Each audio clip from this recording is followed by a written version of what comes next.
Good morning, welcome all of you. Today is Friday. We continue reading the Gospel of Matthew, the Sermon on the Mount. Let us listen to the passage provided for today. You have heard how it was said, "You shall not commit adultery." But I say this to you: if a man looks at a woman lustfully, he has already committed adultery with her in his heart. If your right eye should be your downfall, tear it out and throw it away, for it will you do less harm to lose one part of yourself than to have your whole body thrown into hell.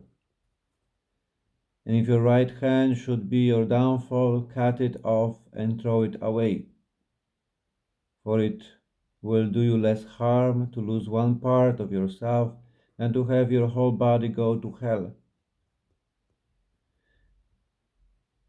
It was also been said, anyone who divorces his wife must give her a writ of dismissal. But I say to you, everyone who divorces his wife, except for the case of an illicit marriage, makes her an adulteress. And anyone who marries a divorced woman commits adultery. The Gospel of the Lord.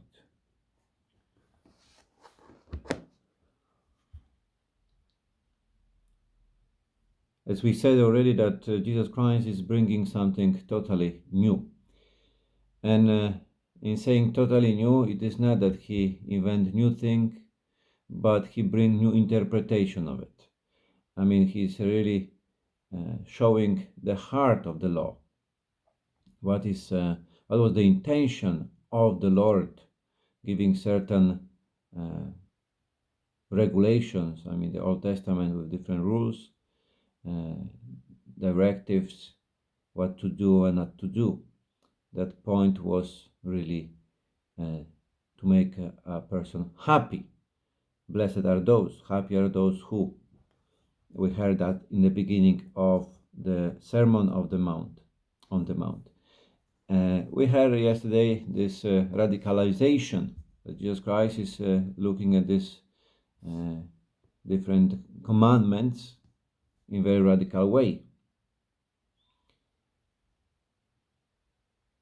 As we finished yesterday, I was speaking about this reconciliation. That the initiative should be always on the part of Christians, even though guilty or not guilty, I mean, my fault or not my fault, the initiative to reconcile should be always there to go and to try to fix before the final solution will be in place. Because if the final solution usually is the harmful one. Here we have the gospel about this sixth commandments: do not commit adultery. And once again, adultery in the past was to go to bed with a married woman. Here Jesus Christ is saying about lustful eyes, just by looking, committing adultery in her heart. Certainly, all the Sermon of the Mount can help us to see where we are in the relation with Jesus Christ. Many of us have conviction that we're okay. I don't steal, I didn't kill anybody, I'm fine. Yes, everybody's a sinner, but I cannot really enumerate my sins because I'm good. When we reflect ourselves in the passages from the Matthew, from the Sermon of the Mount, chapter 5th, 6th, and 7th, we might discover that in the standards of Jesus Christ, I'm a murderer, as we could see yesterday. I'm an adulterous person. And if we go further, we will see that maybe I don't even know how to pray. That certain things, they're, really so high standard that I cannot do that. And of course, as we said, the justice of the Lord, fulfillment of this uh, sermon, it is in Jesus Christ and in us through Jesus Christ. That Jesus Christ will do that in us. Our job is exactly to see our reality. The strong words here about the divorce, that is not acceptable. That Christians, they don't divorce. That divorce is harming people. There's this risk of sin. That is really something very serious. In the other passages, Jesus Christ will really clearly state that since the beginning, God wanted a marriage to last until death. Until death will separate us. And never said that marriage is easy, because always there's involvement of other person who is different, and there is some process of growing in love. But there is constant decision that I will love that other person. Not necessarily every day I will have feelings to that person, or I will be kind of like always very, very happy and clappy. There will be decisions to be made. There will be, challenges of life, that there might be struggles, that there will be maybe even conflicts, but forgiveness, reconciliation, together entering in doing the will of God. So this is what the Lord wants.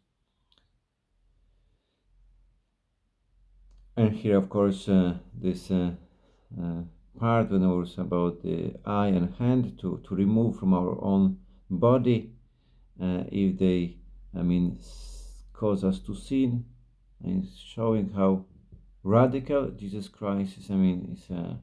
Looking at fulfillment of the law, but also this way, showing us that sin is always harmful. Many times we might have also kind of common conviction that no, this is small thing. White lies.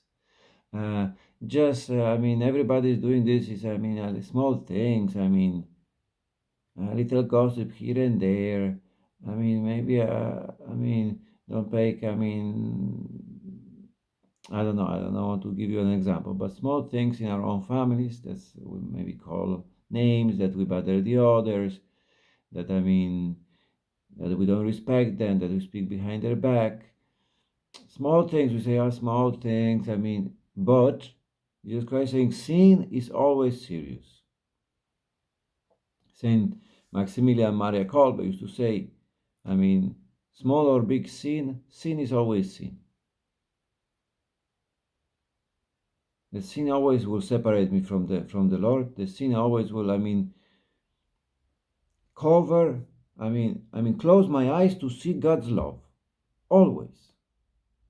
For this reason, we need grace constantly. The sacraments, the prayer. To enter in this relation saying, Lord, help me. Help me. Also, to be very radical in following the Lord. Today, this world needs witnesses. The lukewarm Christians, today, it's difficult. There's demands to be radical. Radical doesn't mean a fanatic.